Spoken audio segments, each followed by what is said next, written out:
Vijayawada rowdy sheeter Sai Krishna వివాదం విషయంలో అంటే అతను కనిపించట్లేదు గత కొద్ది కాలంగా తెలుసు అందరికీ. ఈ విషయంలో సిఐ నాగరాజు మీద ఎఫ్ఐఆర్ నమోదైంది. ఇదే విషయం మీద మనతో మాట్లాడడానికి ప్రముఖ హైకోర్టు అడ్వకేట్ రజనీ గారు లైవ్ కాల్ అందుబాటులో ఉన్నారు. ఒకసారి ఆమెతో మాట్లాడి మరింత సమాచారం తెలుసుకుందాం. నమస్తే అండి. నమస్తే అండి. ఏంటండి మొత్తానికి వారం 10 రోజులు బట్టి అతను కనిపించట్లేదని ఇప్పటికే వాళ్ళ మదరు హెబియస్ కార్పస్ కూడా రిట్ పిటిషన్ దాఖలు చేసినటువంటి పరిస్థితి హైకోర్టులో. ఎట్టకేలకు రాత్రి ఎఫ్ఐఆర్ అయింది. ఎస్పీ గారు స్పెషల్ గా ఆదేశాలు జారీ చేసి ప్రభుత్వం కఠినమైన చర్యలు తీసుకోవాలని డెసిషన్ తీసుకున్న తర్వాత ఎఫ్ఐఆర్ రిజిస్టర్ అయింది. అసలు ఏంటి ఈ కేసు ఏంటి, ఎలాగా? ఎందుకంటే రౌడీ షీటర్ల మీద ఉక్కుపాదం మోపండి అని ప్రభుత్వాలు ఏ ప్రభుత్వాలైనా చెబుతాయి. అందులో తప్పు కూడా లేదు. సామాన్య జనాలకు ఇబ్బంది కలగకుండా ఖచ్చితంగా రౌడీ షీటర్లను కంట్రోల్లో పెట్టాల్సిందే. బట్ అంత మాత్రాన అతను ఏమైపోయాడో తెలియనటువంటి పరిస్థితి ఈ రోజు. అసలు ఉన్నాడా పోయాడా ఏదీ తెలియదు. వాళ్ళ మదర్ అయితే దారుణంగా ఏడుస్తున్నటువంటి సిచ్యుయేషన్ ఉంది. అసలు దీని మీద చెప్పండి ఒకసారి, ఏంటి పరిస్థితి ఏంటి? రేపొద్దున ఒకవేళ ఇది గనక ప్రూవ్ అయితే ఏంటి నెక్స్ట్? నమస్తే నిరుపమ గారు. ఈ కేసు జరిగి మనం అనుకుంటున్నట్టు వారం 10 రోజులు కాదు, గత నెల అంటే ఒక 30-32 రోజులు పైచులకు అయిపోతుందండి. వాళ్ళు ఒంటరి పోరాటం చేస్తున్నారు. ప్రతి మారు స్టేషన్ కి వెళ్తున్నారు. సే గారిని అడుగుతున్నారు, నీ కొడుకు చచ్చాడు అనుకో, దండ రెడీ చేసుకో, వెళ్ళిపో, మమ్మల్ని అడగమాక, మాకు తెలియదని ఒకళ్ళు. తర్వాత కానిస్టేబుల్స్ బయటకు వచ్చి, అమ్మా నువ్వు బాధపడమాక, బిడ్డ లేడు, ఇక ఆశలు పెంచుకోవద్దు, మేము మాట్లాడితే మా ఉద్యోగాలు పోతాయి తల్లి అంటూ కొంతమంది మానవత్వం కలిగిన కానిస్టేబుల్స్ ఆమెను ఓదార్చడం, ఎవరు బయటికి చెప్పలేని పరిస్థితి. సో నన్ను కలిసి కూడా వాళ్ళు అరౌండ్ ఒక 15-20 రోజుల పైచిలకు అయిపోయిందండి. సో 20 రోజుల పైచిలకు చెప్తున్నప్పుడు నేను అడిగినాను, సిఐ గారు ఏమంటున్నారన్నా, డిఎస్పీ ఏమంటున్నారు, ఎస్పీ ఏమంటున్నారు, ఈ వేలో ఒక డిస్కషన్ జరుగుతుంది. అంటే దొంగల పడ్డ 6 నెలలకి కుక్కలు మురిగినట్టుగా ప్రభుత్వం ఇప్పుడు స్పందించకుండా ముందే స్పందించి ఉంటే, అంటే సత్వర న్యాయం అంటారు చూడండి, ముందే స్పందించి ఉంటే ఆ తల్లికి ఆ కుటుంబానికి కూటమి నుంచి ఒక భరోసా ఓదార్పు ఉండేది. ఇప్పుడు నేను కూటమిని కూడా తప్పనట్లా, ఎప్పుడు చేయాల్సిన పని అప్పుడే చేయాలి. ఇన్ని రోజుల తర్వాత ఆయన సింగపూర్ నుంచి, ఈయన తెలంగాణ నుంచి వచ్చి కూర్చొని డిస్కస్ చేసుకొని ఇతన్ని చేసినటువంటి సస్పెన్షన్, విఆర్వా, కేసు నమోదా, whatever it may be, ఇది ఆ తల్లి పోలీస్ స్టేషన్ కి వెళ్ళినప్పుడు, లేకపోతే నా బిడ్డ లేడు అంటున్నాడండి సిఐ గారు, అదేంటమ్మా లేడంటావేంటి, కోర్టులో సబ్మిట్ చేయాలి, లేకపోతే లాకప్ లో ఉండాలి కదా. అయ్యా లేడంటున్నాడయ్యా, మార్కాపురం నుంచి పట్టుకొచ్చాడయ్యా, మా బిడ్డతో పాటు 3 పట్టుకొచ్చారు, 3 జైల్లో వేసినారు, మా బిడ్డ కాని రావట్లేదయ్యా అని ఆ తల్లి ఆవేదనగా కృష్ణలంక పోలీస్ స్టేషన్ ముందు ఆర్తనాదాలు పడుతున్నప్పుడు ఏ మీడియా మిత్రుడో చూసి, సార్ ఇది పెద్దదయ్యేలాగుంది, ఆ బిడ్డ ఉన్నాడో లేదో ఒక మారు గవర్నమెంట్ దగ్గర పెట్టండి, లేకపోతే హోమ్ మినిస్టర్ ని కలవండి అంటూ ఒక తల్లి ఆవేదన. హోమ్ మినిస్టర్ కూడా ఒక మహిళే కాబట్టి ఇంకొక తల్లికి తెలుస్తుంది బిడ్డని కోల్పోతున్న తల్లి బాధ, ఒకవేళ కోల్పోతే ఎలా ఉంటుంది, అసలు ఏం జరిగింది అనేది. ఆవిడ తల్లి సమానమైనటువంటి హోమ్ మినిస్టర్ పాత్రలో ఉన్నప్పుడు ఆవిడ సత్వరమే స్పందించి ఉంటే బాగుండు. ఇప్పటికీ 30-32 రోజులు పైచులకు వచ్చి అన్ని మీడియాలు బయటకు వచ్చి, ఒకరేమో అతను నేరగాడే కాబట్టి కోర్టు వారెంట్ ఇచ్చింది, అతన్ని గతంలో ఒక 10 కేసులేమో ఉన్నాయేమో, మరి మనకు తెలీదు, అవన్నీ క్వాష్ అయిపోయింది. అంటే కేసుకి అతనికి సంబంధం లేదని క్లియర్ అయిపోయింది. కేవలం అతని పేరుతో 2 కేసులు మాత్రమే ఉన్నాయంటూ ఎవరైతే వాళ్ళ మేనమామల ముళ్ళపూడి నాగేశ్వరరావు గారు, లేకపోతే వాళ్ళ ఇంకొక మేనమామలు, వీళ్ళందరూ ఒక 5-6 ఉన్నారటండి. వీళ్ళందరూ ఓపెన్ ఛాలెంజ్ చేస్తున్నారు. ఇప్పుడు ఒక నేరగాడిని అయినా సరే మనకి చంపే అధికారం లేదు. 22 నోరు మూసుకొని మన పరిధి ఏంటంటే కోర్టుకి సబ్మిట్ చేయడమే. ఇలాంటప్పుడే చెప్పాల్సి వస్తుందండి, కుక్క పని కుక్క చేయాలి, గాడిద పని గాడిద చేయాలి. ఎవరి పని వారు చేయకుండా యజమానిని ఇంప్రెస్ చేయాలనుకుంటా గనక, అసలు కోర్టులు ఉన్నాయి కదండి, కోర్టులు చూసుకుంటాయి కదా. మీ పరిధి ఎంతవరకు అరెస్ట్ చేసేది, కోర్టుకు సబ్మిట్ చేసేది అంతవరకే కదా. అదేనండి, యజమానిని ఇంప్రెస్ చేయడం కోసం గాడిద కుక్కలాగా పని చేస్తానంటూ మురిగితే యజమాని బాగా కొడతాడు చూడండి. అంటే నీ పని నువ్వు చేయాలి, అవతలవాడి పని చెయ్యకు అన్నట్టుగా ఈ రోజు అంటే స్టేషన్ పరిధి దాటి, రాజకీయ నాయకుల పరిధి దాటి కోర్టు మెట్లు ఎక్కేసినారు. ఇక మీరు సస్పెండ్ చేసే అధికారం లేదు, మీకు విఆర్ పెట్టే అధికారం లేదు. మీరేంటో మర్డర్ కేసు 302 పెట్టినారట. ఇక అయిపోయింది మీ పాత్ర. మీరేముంది పెట్టేది? హైకోర్టు తలుచుకుంటే కృష్ణలంక పోలీస్ స్టేషన్ మొత్తాన్ని లేపి పక్కన పడేస్తారు. ఎందుకంటే ఆ స్టేషన్ లో జరిగినప్పుడు ఎవరో ఒకడన్నా రెస్పాండ్ అయి ఉంటే అతని ప్రాణంతో మిగిలి ఉండేవాడు. సార్ భలే వాళ్ళు అలా కొడుతున్నారేంటి సార్ వద్దురు సార్ ప్రాణం పోతుంది సార్ అని ఆపాలా. ఎందుకంటే ఈ మధ్య ఇన్స్టాగ్రామ్ లో ఒక బిడ్డ వచ్చినాడు నిన్న మొన్నట్టు ఆ వీడియో, అతను చెప్తున్నాడు, ఏదైతే సాయి కృష్ణ కొట్టినప్పుడు నేను అక్కడే ఉన్నానండి, నన్ను బయటికి పంపించేస్తున్నారు సీలింగ్ కి ఎలాడదీసి. అంటే కాళ్ళు పైన తల కింద ఎలాడదీసినప్పుడు ఆ సీలింగ్ కూడా పడిపోతుంది చూడు అనే పరిస్థితికి వచ్చినప్పుడు కూడా వాళ్ళు కొట్టడం ఆపలేదండి. అరాచకంగా కొడుతున్నారు.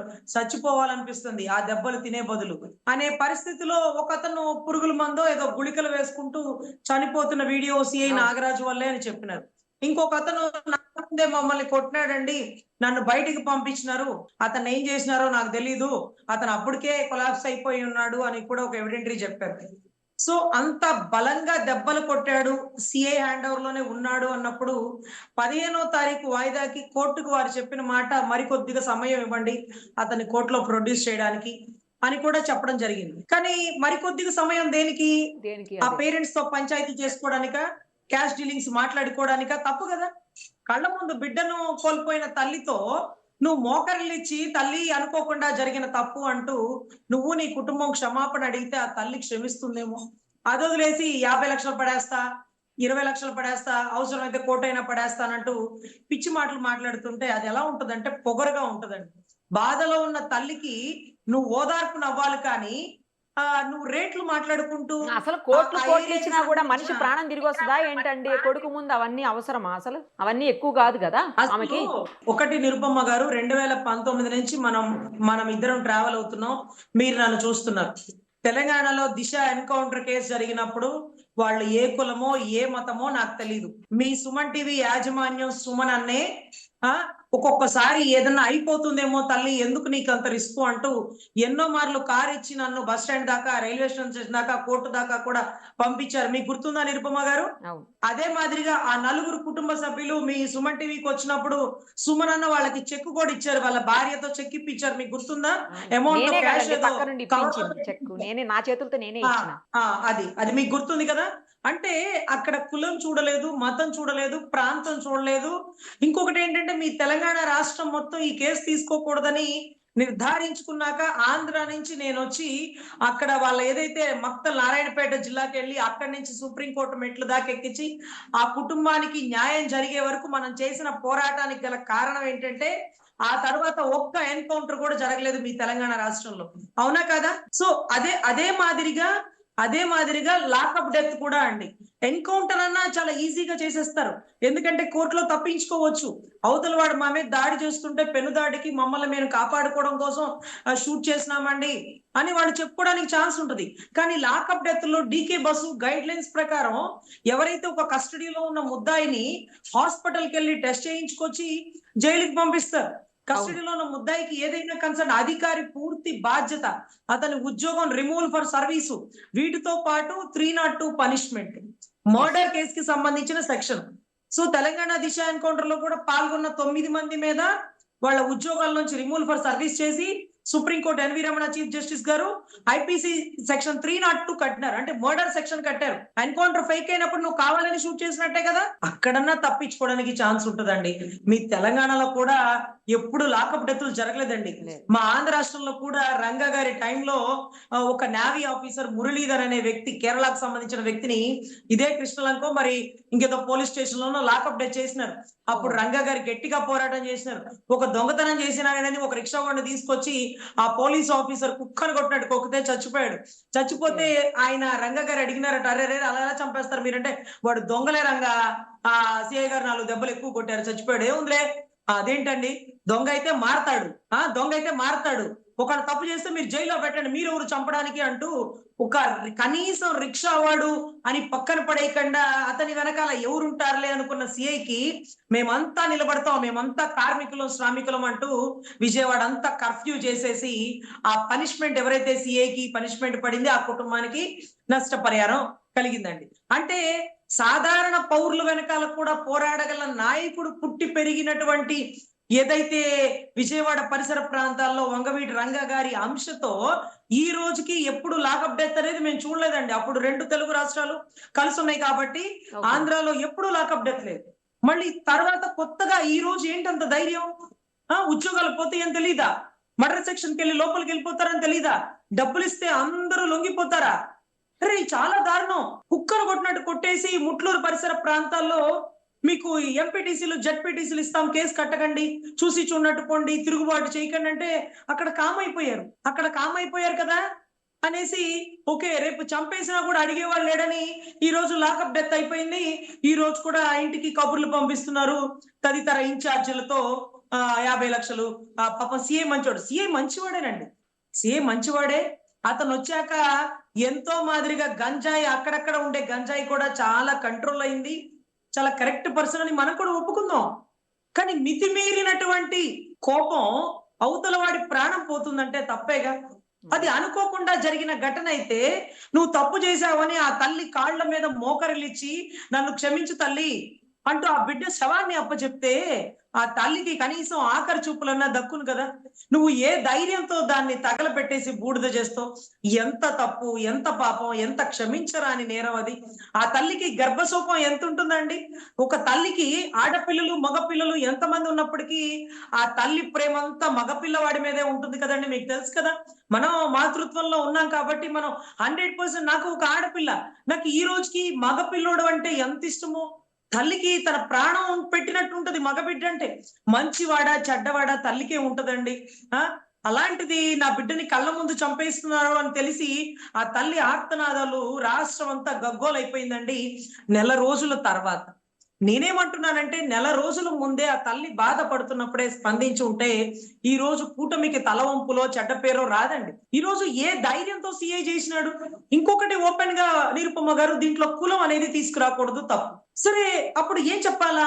కాపు ఓటింగ్ చాలా నీడు, 2 పార్టీలకి నీడు, 2 కులాలకి బలం కాపు సామాజిక వర్గం. అటువంటి సామాజిక వర్గం బలంగా ఉండి రంగా గారు పుట్టి పెరిగినటువంటి ఏరియా కృష్ణలంక విజయవాడ పరిసర ప్రాంతాల్లో ముళ్ళపూడి నాగేశ్వరరావు అని రంగా గారితో పాటు కలిసి ధర్నాల్లో ఉండి జైల్లో ఉన్న వాళ్ళ మేనల్లుడిని ఈ రోజు ఇలా జరగడం అంటే అది తిరుగుబాటు అవుతుందని కనీసం ఎక్స్పెక్ట్ చేయాలి కదండి. ఎంతమంది సిఐ గారి వల్ల చనిపోయారంటూ ఒకళ్ళ తర్వాత ఒకళ్ళు వీడియోలు ఇస్తుంటే అది చాలా ఖండించదగిందండి. ఇప్పుడు నేను సిఐ కరెక్ట్ కాదు, వీళ్ళు కరెక్ట్, ఇవన్నీ కాదండి. నువ్వు చేసింది తప్పు, అక్షరాల తప్పు, అది చట్ట విరుద్ధం. అలా చేసే ధైర్య సాహసాలు మీరు చేయకూడదు. ఒకళ్ళని పెంచి పోషిస్తే రేపు అన్ని స్టేషన్లో ఇదే లాకప్ డెత్ అవుతుంది. ఆ రోజు కూడా రంగా గారికి చెప్పింది ఏంటంటే, అక్కడుండే ఎస్పీ వ్యాసు గారికి రంగా గారికి శత్రుత్వం ఈ కేసులో బాగా బలపడింది. చచ్చినోడు ఎవడో కేరళ వాడు, మురళీధరు, నీకెందుకు రంగా, మనకేం పని, మనోడు కాదు కదా అంటే, మనోడు కాదు అనక మన ఏరియాలో జరిగింది. ఎవరిదైనా ప్రాణమే. మన ఏరియాలో జరిగినప్పుడు మనం చూసి చూడట్టు పోతే రేపు మనకు తెలిసిన వాళ్ళని కూడా ఎంతో మంది చంపేస్తారు. ఈ రోజు ఒకటి మరణానికి కారణం తెలుసుకోకపోతే, ఒకటి మరణానికి మనం రణంగా దిరక్కపోతే, తిరుగుబాటు చేయకపోతే రేపు ఎన్నో మరణాలు ఇదే విజయవాడ నుంచి ఉద్భవిస్తాయి. ఈ లాకప్ డెత్ కి అడ్డు అదుపు ఉండదు అంటూ తిరుగుబాటు చేసి మొట్టమొదటిగా ఎస్పీ వ్యాస్ గారికి బాగా శత్రుత్వం అయిపోయిందండి. ఆయన చావుకు కూడా కారణాలు ఇటువంటి ఘటనలే.